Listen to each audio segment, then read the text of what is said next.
Kyle T. Johnson here, and I'm the narrator for SteamWorld Heist 2. Today we're going to check out the watery world that sets the stage for Heist 2, and take a look at the overworld gameplay. But first, let's talk about the story. Steam-powered robots need water to work, and in outer space it's in short supply. There is one exception. The Great Oceanic Shard, a slice of the shattered Earth that orbits the planet's exposed core. However, something seems to be poisoning the Shard's sea, making it corrosive to those that rely on it. In response, the Royal Navy has enforced strict control over the resource, raising tensions to a boiling point. Not that any of this really bothers Captain Quincy Leeway, a bot who lives in the long shadow of his mother, the Great Krakenbane. He's more concerned with his confiscated submarine, and he's just heard a rumor about where it might be docked. As the leader of his crew, Quincy is a character you'll be controlling in between missions. He'll visit the fine establishments of the Shard, recruiting new team members and purchasing upgrades, weapons, and items for your crew. However, due to his missing arm, Quincy can't lend a hand.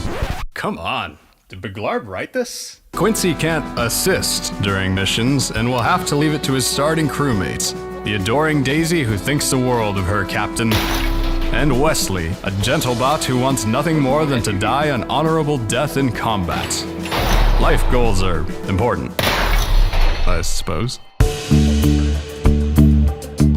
We've revamped the way you pick missions in SteamWorld Heist 2. This time, the world around you is a great mystery, and you'll need to clear the fog in order to discover new locations, missions, and secrets. But you're far from alone in sailing the Great Sea. The power-hungry Royal Navy patrols the waters of East and West Caribia, and they will attack on sight. So bravely running away might be your best bet.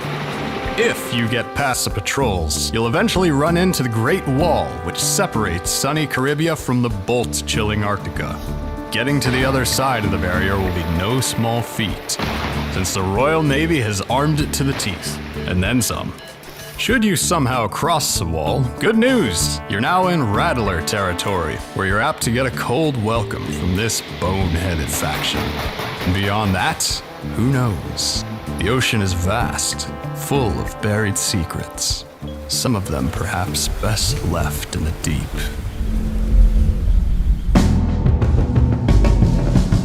If you're looking to better acquaint yourself with the afterlife, an alternative to running away from patrolling ships may be to face them head on. Just line up your shots and let your submarine's weapons deal damage to your foes. Your enemies will do the same, so careful maneuvering will be key to your survival. Not to mention your enemy's arsenal of underwater mines, missile silos, and mighty flagships. Should your ship get wrecked, don't worry, you'll respawn at the latest bar you've visited. As you uncover more of the Great Oceanic Shard, you'll unlock new equipment for your submarine. Attach machine guns, lasers, and rockets to make short work of any marauding menace. Gain a speed boost that lets you discover new areas. And maybe even find an upgrade that lets your busted submarine duck back under the waves.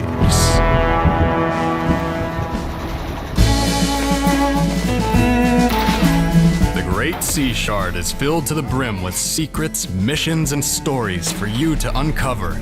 So grab your map, set course, and prepare for a heck of a heist in SteamWorld Heist 2. Check out our last feature video where we dove into the gameplay of SteamWorld Heist 2.